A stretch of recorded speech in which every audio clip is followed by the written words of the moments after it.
오늘 우리에게 주신 하나님의 말씀 함께 보도록 하겠습니다. 그들이 예루살렘에 들어가니라. 예수께서 성전에 들어가사 성전 안에서 매매하는 자들을 내쫓으시며 돈 바꾸는 자들의 상과 비둘기 파는 자들의 의자를 둘러 엎으시며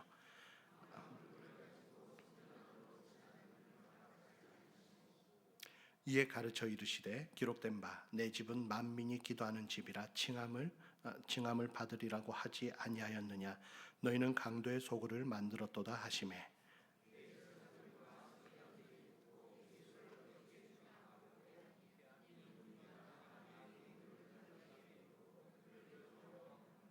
그리고 날이 저물매 그들이 성 밖으로 나가더라. 그들이 지나갈 때 베드로가 생각이 나서 여짜오되 라비어 보소서 저주하신 무화과 나무가 말랐나이다. 예수께서 그들에게 대답하여 이르시되 하나님을 믿으라. 내가 진실로 너희에게 이르노니 누구든지 이 산더러 들려 바다에 던져지라 하며 그 말하는 것이 이루어질 줄 믿고 마음에 의심하지 아니하면 그대로 되리라. 그러므로 내가 너희에게 말하노니 무엇이든지 기도하고 구하는 것을 믿으라. 그러면 너희에게 그대로 되리라. 함께 읽겠습니다. 서서 기도할 때 아무에게나 혐의가 있거든 용서하라. 그리하여야 하늘에 계신 너희 아버지께서도 너희 허물을 사하여 주시리라 하시니라. 아멘. 오늘 본문을 통해서 여러분과 세 가지 사건이 무엇을 우리에게 말하는지 이 부분을 살펴보려고 합니다. 오늘 여러분하고 함께 읽은 본문은 두 사건만 기록이 되어 있죠. 성전 청결 사건과 무화과나무 사건입니다. 그러나 우리가 오늘 다 같이 살펴볼 본문은 11장 12절에서부터 내용들을 좀 살펴보려고 하는데요. 12절부터 25절까지 내용을 살펴보면 세 가지 사건이 연이어 나옵니다. 12절에서 14절까지는 무화과 나무에게 말씀하시는 예수님, 그리고 15절부터 19절까지는 예수님께서 성전 안에서 일어나는 사건이고요. 20절부터 25절 또는 26절까지는 그 이후에 다시 무화과 사건에 대해서 결론을 보여주고 있습니다. 여러분과 이 세 가지 사건을 가지고 이 본문이 우리에게 말하는 바가 무엇인지, 그리고 그 말하는 바를 통해서 오늘 우리는 어떠한 믿음을 가지고 살아가야 되는지를 나누려고 하는 것입니다. 우리가 이 사건을 연결되어서 나오고 있다는 것을 조금 기억하실 필요가 있습니다. 특히 신약에서는 저번에서도 몇 번 언급한 적이 있는데요. 사건과 사건 사이에 연결성이 있다라는 것, 그리고 오늘 본문은 특히 샌드위치 구조라는 방식을 취하고 있는데요. 무화과 나무 사건을 먼저 언급하고 성전 사건을 언급합니다. 이어서 무화과 사건을 언급합니다. 이런 구조는 마가 등 그 당시에 기록하는 저자의 특성상 가운데 있는 사건을 말하기 위해서 위아래를 같은 사건으로 배치를 시킵니다. 즉, 이 가운데 있는 사건을, 중요한 사건을 더 강조하기 위해서 배치를 하되 위의 사건과 아래 사건을 통해서 그 이해를 돕고 있는 것이죠. 그러면 세 가지 사건이 있을 때 이것이 샌드위치 구조일 때 핵심은 어디에 있을까요? 가운데일까요? 첫 번째일까요? 가운데죠. 가운데 사건이 오늘 본문에서 저자가 말하고자 하는 사건, 핵심 주제라는 것이 분명합니다. 그래서 오늘 이 사건을 여러분하고 같이 나누려고 하는데요. 이걸 나누려면 먼저 성전 대신 예수님이라는 주제로 여러분하고 말씀을 나눌 텐데요. 무화과 사건을 다루고 있기 때문에 무화과 나무가 어떤 의미를 가지는지를 여러분하고 나누려고 합니다. 그래야지 성전에 대한 이해를 좀 더 폭넓게 할 수 있기 때문인데요. 무화과 나무는 어떤 의미를 가지고 있을까요? 성경에서, 신약에서 무화과 나무가 자주 나오고 특히 구약에서는 더 많이 나옵니다. 그런데 무화과 나무만 나오지는 않습니다. 무화과 나무와 항상 더불어서 나오는 나무가 있는데요. 그것이 무엇일까요? 포도나무입니다. 마가복음에서 11장에서 여러분 무화과 나무 사건을 다루는데요. 한 장만 넘겨보시면 포도 농부 비유가 또 나오고 있습니다. 실제로 구약으로 가면 무화과 나무와 포도나무 아래에서라는 표현들을 구약 저자들이 덜어 쓰고 있습니다. 그러면 무화과 나무와 포도나무 비유, 무화과 나무가 오늘 우리에게 무엇을 말하고 있을까요? 예를 들어 요한복음으로 가면은 나다나엘이 무화과 나무 아래에서 기도하고 있었거든요. 이 무화과 나무 아래, 그리고 무화과 나무가 말하는 바는 사실은 이스라엘을 말합니다. 좀 더 나아가서 말하면 무화과 나무 아래에 있다라는 표현은 어떤 면에서는 소출이 풍성하고 평안한 상태를 얘기합니다. 무화과 나무와 포도나무의 열매가 풍성하다 이러면 전쟁이 없는 상태요, 소출이 풍성해서 풍년인 상태를 얘기합니다. 그 말은 즉 하나님에게 복을 받은 상태다, 이것을 알 수가 있는 것이죠. 구약의 예언서들은 더러 무화과 나무와 포도나무 아래서 그 열매를 즐긴다라는 표현이 나타나는 것은 하나님께서 그들 가운데 함께 하시고 채우시고 지키시고 계신다, 즉 평안을 말하고 있는 것이죠. 오늘 본문에 와서 무화과 나무가 나타나고 있습니다. 무화과 나무가 이 평안이고 그리고 이스라엘을 나타낸다면 오늘 본문에서도 무화과 나무는 동일하게 이스라엘과 그 평안을 나타낼 수 있는데요. 문제는 예수께서 이 무화과 나무에게 가까이 갔을 때 일어났습니다. 잎이 많았기 때문에 그 무화과 나무에는 무엇이 있을 것이라고 기대하셨을까요? 본문을 보면 예수님은 이 무화과 나무가 잎이 많으니 열매도 많을 것이라고 기대를 가지고 가셨다라고 우리 유추할 수 있습니다. 물론 이건 상식 밖의 이야기입니다. 마가복음 11장을 해석하기 어려운 부분이 바로 그 부분인데요. 마가 저자도 이 부분을 어떻게 표현하냐면 여러분 11장 13절 마지막을 보시면 이렇게 기록합니다. 예수님께서 무화과 나무에 가까이 갔는데 잎사귀 외에 아무것도 없더라. 이는 무화과의 때가 아님이라. 무화과의 때가 아닌데 무화과의 나무의 열매를 기대한 것은 예수님이 잘못하신 겁니다. 그래서 이 본문을 보면은 계속해서 예수님이 짜증을 내셨다, 예수님이 감정적으로 표현하셨다라는 접근이 이런 해석들이 있습니다. 하지만 이 본문에서는 마가가 무화과의 때가 아니라는 표현과 그리고 예수님이 저주를 하신 부분은 분명히 우리는 다른 관점에서 보아야 합니다. 예수님이 가까이 가셨을 때 열매가 풍성하지 않았다라는 것은 무슨 의미일까요? 이들 가운데는 하나님의 은혜와 하나님의 보호하심과 하나님의 역사가 없다라고 해석을 할 수도 있는 것입니다. 하나님이 지키시고 풍성하게 채우실 때 무화과 나무의 열매가 풍성하기 때문이죠. 반대가 됐습니다. 잎은 많은데 열매가 없습니다. 여러분, 무화과 나무는 무엇을 상징한다고 제가 서두에 말씀을 드렸죠? 이스라엘이죠. 그러면 오늘 이 이스라엘에는 성전에서 충만한 예배가 드려지고 있는 것 같은데, 예배는 끊임없이 많이 일어나고 있는 것 같은데 그 안에 알맹이가 있다는 겁니까? 없다는 겁니까? 없다는 겁니다. 무화과 나무의 그 잎이 풍성한 것은 겉보기에는 열매가 많아야 된다는 것을 말하는 것이고, 그렇다면 열매가 없다는 것은 그 안에 알맹이가 없다는 겁니다. 예수님은 그 나무를 저주하십니다. 여러분, 나무가 죄가 있습니까? 나무는 죄가 없습니다. 때가 아니어서 열매가 없었을 뿐이었습니다. 이 죄가 없는 나무를 혼내신 예수님이 잘못하신 걸까요? 아닙니다. 그 나무를 통해서 내가 앞으로 이 땅에 어떤 일을 행할 건지를 실물 교육을 통해 보여주시는 겁니다. 예수님은 때로 기적을 통해서 예수님의 사역을 보여주시죠. 지금은 이 나무에게 행하시는 행동을 통해서 앞으로 내가 이 땅에 이룰 일들을 보여주시는 겁니다.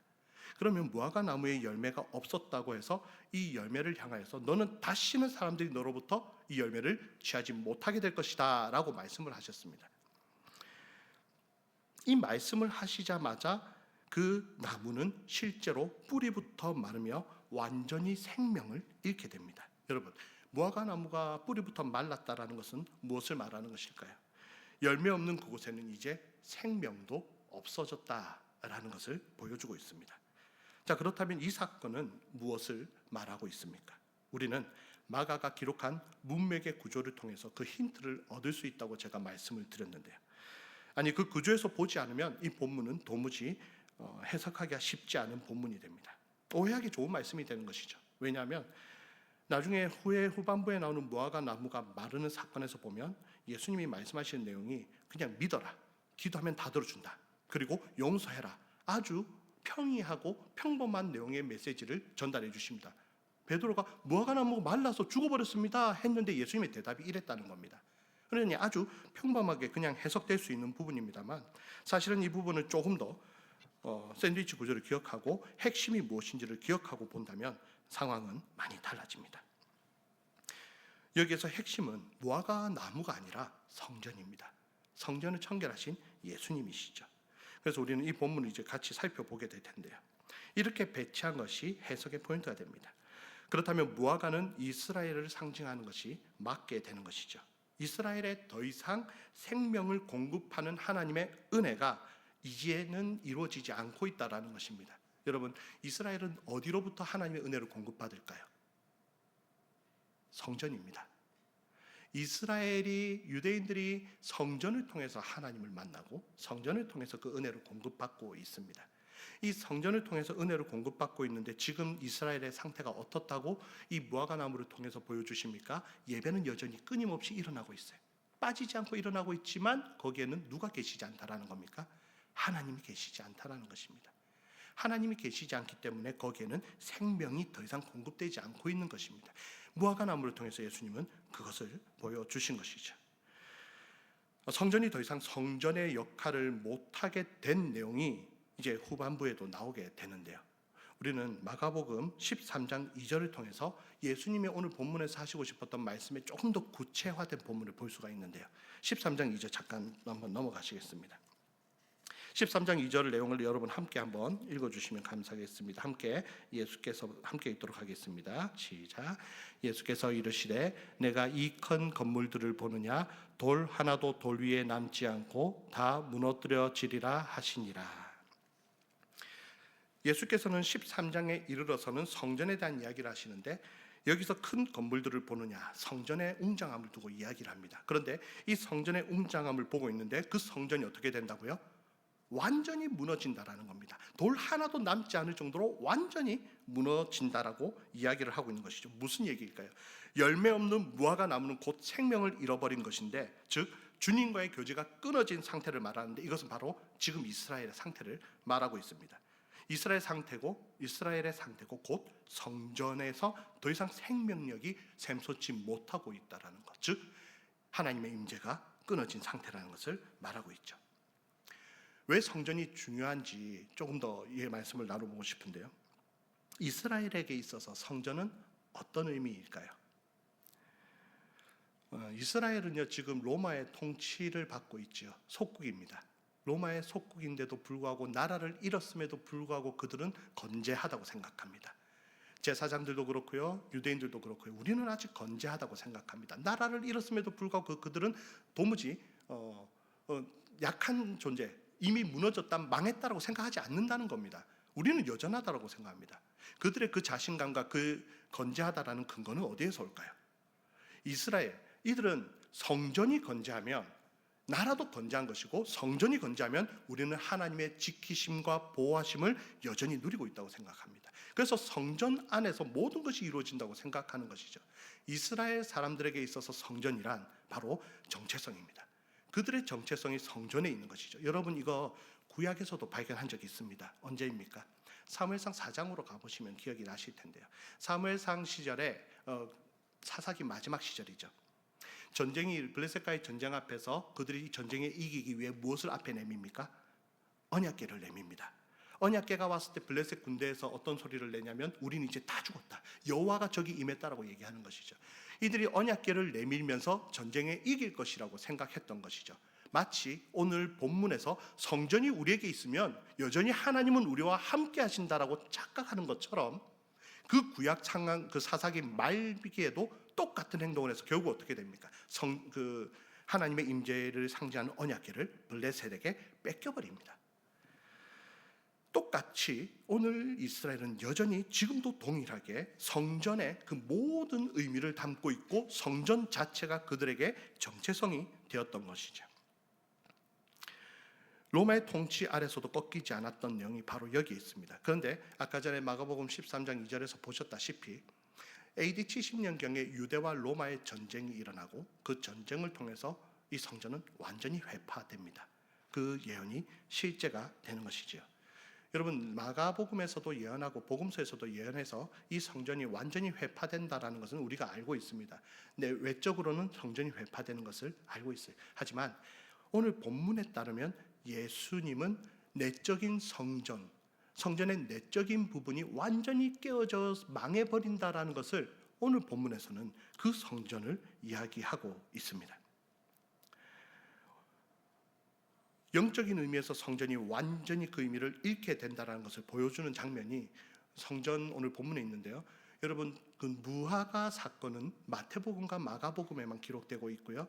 그런데 이 성전 청결 사건은 마태복음과 마가복음과 누가복음에 기록되어 있고요. 그런데 요한복음에서도 기록되어 있습니다. 네 복음서에 다 동시에 기록됐다라는 것은 이 성전 청결 사건이 아주 중요한 의미를 담고 있다는 뜻이기도 합니다. 그래서 우리는 이 성전 본문에 나오는 성전 청결 사건이 무엇을 의미하는지 잠깐 요한복음으로 한번 다녀오면 좋겠는데요. 하실 수 있다면, 찾으실 수 있다면 요한복음 2장 19절 말씀인데요. 요한복음 2장 19절에서 동일한 사건에서 요한 저자가 이 본문을 통해서 뭐라고 말하는지를 발견할 수 있습니다. 요한복음 2장 19절입니다. 요한복음 2장 19절은 제가 한번 읽도록 하겠습니다.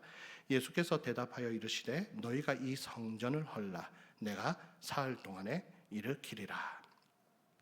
이 성전 사건 안에서, 성전 청결 사건 안에서 예수님께서 유대인에게 하신 말씀입니다. 성전을 헐라. 여기서 성전을 허는 것은 무엇을 의미할까요? 눈에 보이는 저기 건물, 돌로 지어진 저 성전을 헐라라는 것일까요? 사실은 그렇지 않습니다. 여기서 성전을 허는 것은 곧 예수님이 십자가에 못 박혀 죽으시는 장면을 그리고 있는 것이죠. 요한복음 2장 13절에서 방금 19절에서 읽었던 것처럼 이 성전을 헐라라고 할 때 그 성전은 헬라어에서는 두 가지를 가질 수 있는데요. 성전이라는 단어 자체가 헬라어에서는 두 가지가 있습니다. 이 두 가지 의미는 완전히 다른 의미를 가지고 있습니다. 나우스라는 의미를 가지고 있는데요. 그리고 히에론이라는 의미를 가지고 있습니다. 오늘 방금 여러분이 읽으신 요한복음에서는 나우스라는 단어를 쓰고 있습니다. 이 성전이라는 의미를. 나우스와 히에론은 어떤 차이가 있냐? 히에론은 성전의 건물들을 두고 얘기합니다. 성전 전체를 두고 얘기하는 것이라서 외적인 것이고, 나우스는 성전의 핵심, 성전의 중심을 두고 이야기하는 것입니다. 그래서 예수님이 이 성전을 헐라라고 할 때 나우스라는 단어를 쓰고 있는데 무슨 뜻일까요? 성전의 중심을 헐라라는 표현이 되는 겁니다. 이 성전의 중심이 무엇일까요? 성전의 중심은 하나님의 임재입니다. 성전은 하나님의 임재가 있기 때문에 성전이 되는 것이죠. 하나님의 임재가 있는 그 중심을 헐라는 것은 곧 하나님을 헐라는 것과 같은 겁니다. 하나님을 헐라는 것과 같은 내용이 곧 무엇이냐? 예수 그리스도입니다. 하나님이신 예수를 헐라, 하나님이신 예수 그리스도를 죽여라라는 말씀과 같은 내용이죠. 그러니 오늘 본문 성전을 헐라 사흘 동안에 내가 일으키리라 라는 말씀은 곧 예수 그리스도께서 성전 되심을 말씀하고 있는 것이죠. 사흘 동안에 내가 일으킨다라는 표현은 어떤 뜻입니까? 예수께서 십자가에 죽으시고 사흘 만에 부활하셔서 성전이 되신다라는 말씀입니다. 자, 내적인 성전은 무엇입니까? 그럼 누구를 가리킵니까? 예수 그리스도입니다. 너희가 이 성전을 헐라 내가 사흘 동안에 일으키리다. 즉 예수 그리스도는 이제 저기 건물로 된 성전이 아니라 이제는 우리에게 영원한 생명을 공급하는 새 성전이 되시는데, 그 새 성전이 우리에게 있을 때 우리는 영원한 생명과 안식을 누릴 수 있게 된다는 것을 오늘 본문을 통해서 우리는 발견할 수 있게 되는 것입니다. 예수께서 십자가에 못 박게 되는 장면을 두고 예언하듯 하신 말씀이 되는 것이죠. 사흘 동안에 일으키신다라는 것은 예수님이 십자가에 죽으실 때 성소의 휘장이 찢어지죠. 위에서 아래로 찢어지면서 성전이 더 이상 성전의 역할을 하지 못하게 된다라는 것을 보여주시기도 하셨습니다. 그리고 부활하실 때 드디어 새 성전이 되신 예수님을 우리는 만나게 되는 것이죠. 결론입니다. 예수님은 곧 새 성전이라는 것입니다. 오늘 성전 청결 사건에서 보여주고자 하셨던 메시지도 예수님이 곧 새 성전 되신다라는 것입니다.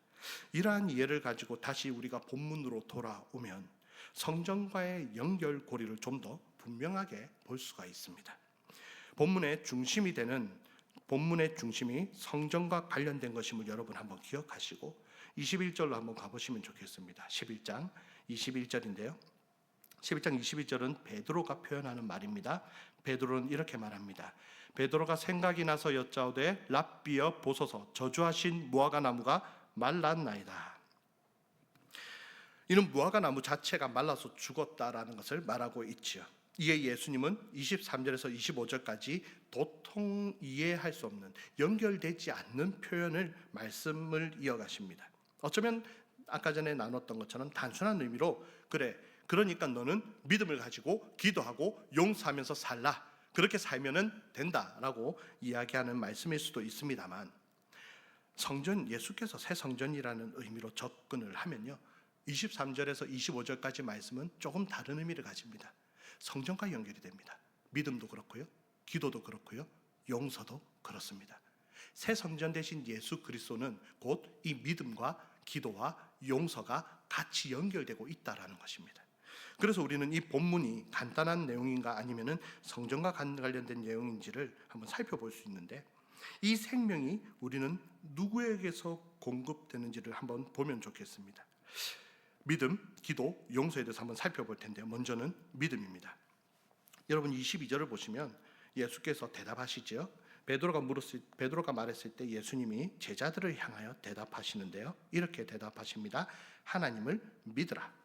하나님을 믿으라고 말씀하십니다. 뭘 믿으라는 것입니까? 무화과 나무 하나 예수님이 한마디 하면 죽어버린다는 것을 믿으라는 것입니까? 여기는 분명한 믿음의 구체적인 내용이 있다라는 겁니다. 하나님을 믿으라. 이 지당하신 말씀인데 여기서 하나님을 믿는다라는 이 믿음은 무엇일까요? 제가 주일학교 아이들 처음 오면 늘 묻는 질문이 그겁니다. 예수님 믿니? 라고 합니다. 그러면 아이들이 예 믿어요 학습된 것처럼 대답합니다. 뭘 믿니? 했을 때는 대답하는 아이들이 열에 한두 명입니다. 그 한두 명은 정답을 이야기하더라고요. 정말 잘 배웠더라고요. 정답이 뭘까요? 하나님을 믿을 때, 예수님을 믿을 때 뭘 믿니? 라고 물었을 때 아이들이 뭐라고 하면 정답일까요? 너 예수님을 믿어? 뭘 믿어? 십자가죠. 부활이죠.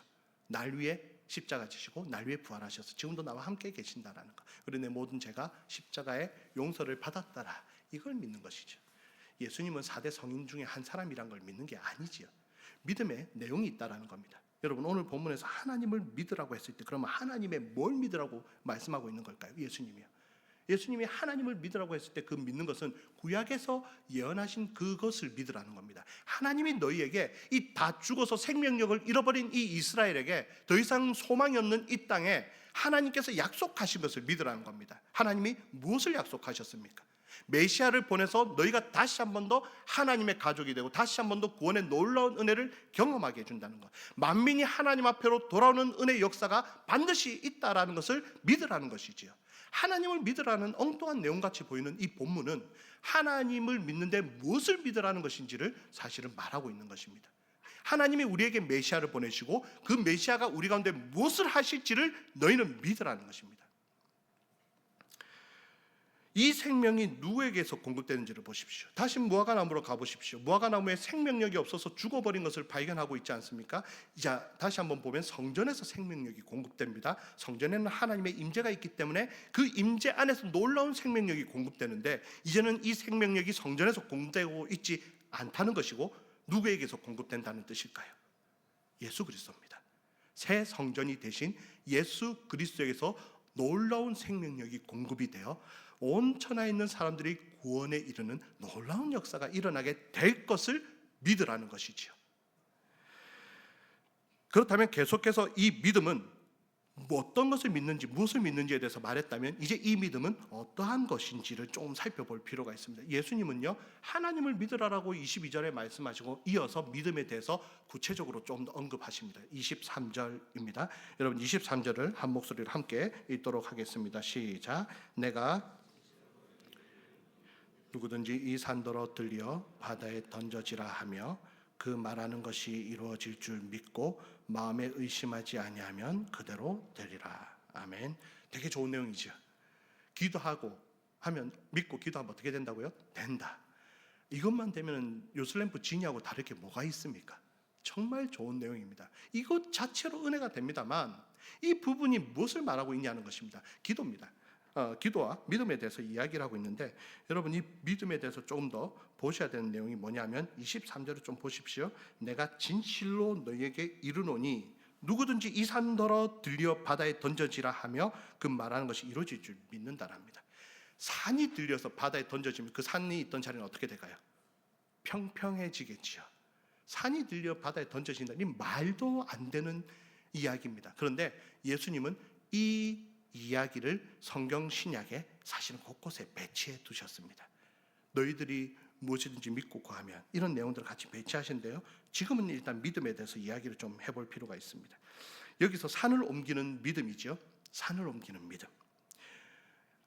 다른 성경 구절에서도 우리는 겨자씨만한 믿음으로도 놀라운 일들을 이룬다 같은 내용들을 볼 수 있는데요. 오늘 본문 보편적으로 그런 이야기를 하고 있을까요? 조금 더 살펴보면 이 산을 옮기는 믿음이라는 것은 이 믿음 자체를 구약에서 근거해서 가지고 왔습니다. 그럼 다시 한번 더 산을 옮기는 믿음이 뭔지 구약으로 한번 돌아가 보면 학자들은 이 산을 어떠한 산이라고 지칭하고 있습니다. 학자들의 견해는 두 가지로 갈리는데 이 산을 시온산이라고 하고 어떤 학자들은 감난산이라고 합니다.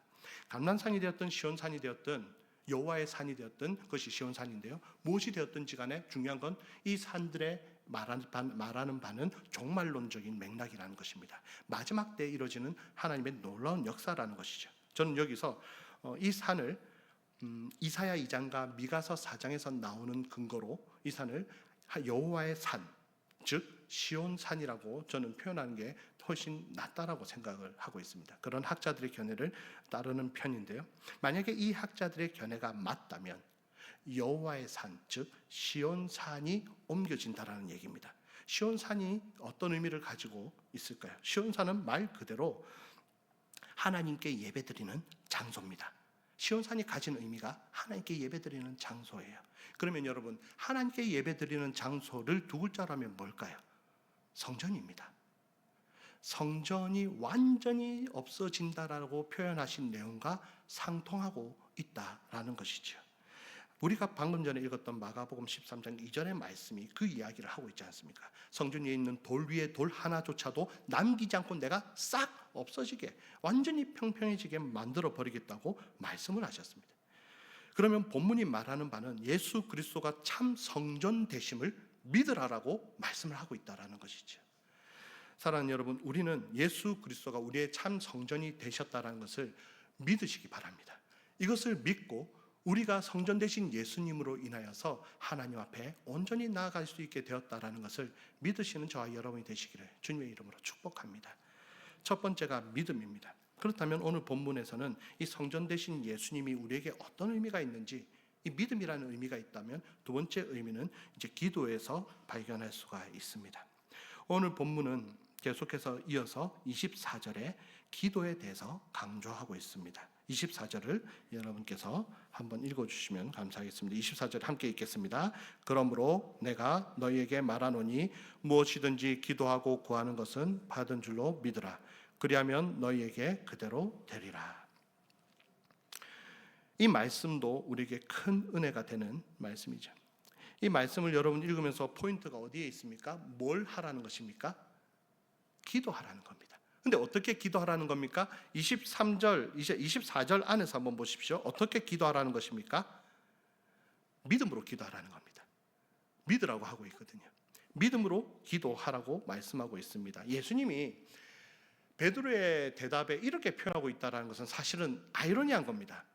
예수님, 저 무화과나무 죽었어요 했는데 믿어라, 기도해라 이렇게 말씀하고 있다는 겁니다. 그러니 이 말씀이 맥락이 완전히 다르지 않습니까? 그런데 우리가 다시 한 번 더 마가복음을 읽어보면 오늘 이 마가복음이 우리에게 의미하는 바는 분명히 새 성전이신 예수 그리스도를 말하고 있다는 겁니다. 그러면 뭘 기도하냐는 겁니다. 이 기도는 무엇을 말하고 있냐는 겁니다. 다시 한번 여러분 마가복음 11장 17절로 가시면 됩니다. 17절을 보면 이렇게 기록합니다. 이에 가르쳐 이르시되 기록된 바 내 집은 만민이 기도하는 집이라 칭함을 받으리라고 하지 아니하였느냐. 성전은 무엇을 하는 곳이라고요? 만민이 기도하는 집입니다. 그런데 마태복음에서는 기도하는 집이라는 표현이 나와 있지만 만민이 기도한다라는 표현은 이 마가복음에서만 기록을 합니다. 무슨 의미를 가질까요? 만민이 기도한다라는 것은 유대인들, 택함받은 민족만 하나님 앞에 나와 기도한다라는 개념을 초월해버립니다. 여러분, 예수께서 새 성전으로 우리에게 오시게 되면 모든 사람이 주님 앞에 나와 기도할 수 있게 되거든요. 오늘 이 기도에 대한 접근을 예수님께서 하고 계신 겁니다. 성전은 다시 한번 구약으로 돌아가 보면요, 성전은 원래 누가 기도할 수 있습니까? 성전은 이렇게 구성되어 있습니다. 동서남북으로 있는데 남쪽으로 가면 이제 입구가 있는데 그 남쪽에는 이방인의 뜰이 있습니다. 이방인의 뜰이 넓습니다. 그래서 이 예수님이 성전에서 다 엎으셨던 그 장소가 어디냐면 이방인의 뜰로 보입니다. 이방인의 뜰에서 세겔도 바꿨고요, 화폐도 바꿨고요, 재물도 샀었거든요. 이 이방인의 뜰은 누가 출입 가능하냐면 모두가 출입 가능합니다. 그래서 이방인들은 여기서 하나님 앞에 기도합니다. 그런데 이방인의 뜰을 지나 다음 뜰로 가려고 하면 거기에 문패에 이렇게 적혀 있습니다. 여기에 유대인이 아닌 자가 출입하면 반드시 죽음을 자초하게 될 겁니다. 이 문패가 있어서 이방인들은 도무지 성전 안에 있는 그 다음 뜰로 가지를 못합니다. 그 다음 뜰은 무슨 뜰이냐면 여인의 뜰입니다. 이 여인의 뜰은 유대인들이라면 누구나 갈 수 있어요. 근데 여인의 뜰에서 또 그 다음으로 가려고 하면은 또 문이 있는데 그 뜰은 무슨 뜰은 유대인의 뜰입니다. 유대인의 뜰은 유대인 남자만 들어갈 수 있습니다. 유대인의 뜰을 넘어가면 그 다음 뜰이 또 있습니다. 제사장의 뜰. 제사장들만 갈 수 있어요. 그 뜰 지나고 나면 이제 뭐가 있냐면 성소가 있습니다. 성소 다음에 뭘까요? 지성소입니다. 대제사장만 1년에 단 한 번 들어갈 수 있다는 하나님의 임재가 있는 곳이죠. 여러분, 성전은 하나님의 임재가 있어서 주님을 만나는 곳인데요, 중요한 것은 구약의 성전을 보니까 택함 받음과 거룩함이 동시에 존재하지 않으면 성전에서 들어갈 수 있는 데가 제한되는 겁니다. 혈통이 아니면 아무데나 들어가지를 못하는 겁니다. 그런데 이 옛 성전을 완전히 엎어지고 새 성전이 오시는데 그 새 성전은 모두가 하나님 앞에 기도할 수 있는 때가 된다라고 우리에게 선언을 하고 있는 것이죠. 즉 성전이 있으나 모두가 나아가는 것은 아니라고 얘기하고, 예수께서 새 성전이 되실 때는 우리 모두가 주님 앞에 나와 주님 앞에 기도할 수 있게 된다라고 말씀하고 있는 것입니다. 그렇다면 새 성전은 누구를 가리키고 있을까요? 제가 질문하는 것의 거의 90% 100%는 거의 예수님입니다. 하나님도 아니고 예수님이 거의 정답이니까 겁내지 마시고 예수님이라고 말씀하시면 그것이 정답일 겁니다. 자, 그 성전은 누구를 가리키고 있을까요? 아직도 겁이 나시는 것 같긴 한데 예수님이 맞습니다. 예수님을 가리키고 있죠. 근데 예수 그리스도를 가리키는데 예수님이 뭐라고 하셨냐면, 어떻게 기도하라고 하셨냐면, 우리가 무엇이든지 기도하고 구하는 것은 받은 줄로 믿으라. 믿음의 기도를 하라라고 말씀하고 있습니다. 여러분, 이 말씀은 비단 성전 안에서 해석되는 부분이 쉽지는 않습니다. 그런데 이 말씀을 복음서뿐만 아니라 예수님이 다른 본문에서도 자주 언급하셨던 말씀이고 늘 하시는 말씀이었습니다. 요한복음 14장 13절에서 14절을 제가 한번 읽어드리겠습니다. 여기에는 방금 했던 본문이 어떤 의미를 갖는지를 좀 더 구체적으로 말씀하고 있습니다. 요한복음 14장은 예수님이 십자가를 지시기 일주일 전의 사건입니다. 말씀 한번 읽어보겠습니다. 요한복음 14장 13절에서 14절입니다. 너희가 내 이름으로 무엇을 구하든지 내가 행하리니 이는 아버지로 하여금 아들로 말미암아 영광을 받으시게 하려 함이라. 내 이름으로 무엇이든지 내게 구하면 내가 행하리라. 아멘. 여러분, 이 말씀과 방금 본문의 말씀은 상통하죠. 같은 메시지를 담고 있죠. 근데 좀 더 구체적으로 설명합니다. 다시 한번 보면요, 너희가 내 이름으로 무엇이든지 구하면, 다시 여기 본문으로 돌아오면 다시 여기로 돌아오면 성전이신 예수 그리스도 그 이름으로 구할 때, 예수 그리스도의 이름으로 구할 때 내가 그것을 시행한다고 약속을 하고 있는 말씀입니다. 이 기도는 무슨 기도냐? 이 믿음의 기도는 무슨 기도냐? 이 믿음은 무엇이냐? 예수 그리스도께서 이 기도를 들으시고 예수 그리스도께서 이것을 행하신다라고 약속하시는 그 기도를 바라고 있다라는 것입니다. 그래서 오늘 보면 24절은 결국은 요한복음 14장에서 그것이 더 명확하게 풀어지는데, 내 이름으로 무엇을 구하든지 내가 행하리니 내 이름으로 무엇이든지 내게 구하면 내가 반드시 이 일을 행할 것이다. 이것이 주님께서 제자들에게 말씀하셨던 기도의 내용입니다. 예수께서 우리의 새 성전이 되시면 우리는 예수님의 이름으로 하나님께 직접 기도할 수 있게 됩니다. 그리고 그 기도는 주의 뜻에 부합할 것이며 이는 곧 하나님의 아들로 인해 영광 받으시게 하려 함이라는 것을 우리는 알 수가 있습니다. 우리가 하나님의 뜻에 합하여 기도하면 그 기도는 반드시 이루어질 줄로 믿으시기를 바랍니다. 그 기도는 곧 새 성전 되신 예수 그리스도 안에서 이루어진다는 것을 잊지 마시기 바랍니다. 그래서 기도에 대해서 두 번째 정리가 끝나는 것은 바로 예수님께서 우리에게 가르쳐 주신 그 기도이며 예수께서 새 성전이 되시고 그래서 우리는 믿음의 기도를 드릴 수 있다, 이렇게 정리를 할 수 있겠습니다.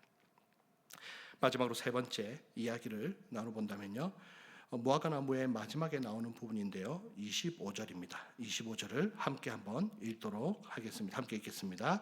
서서 기도할 때 아무에게나 혐의가 있거든 용서하라. 그리하여야 하늘에 계신 너희 아버지께서도 너희 허물을 사하여 주시리라 하시니라.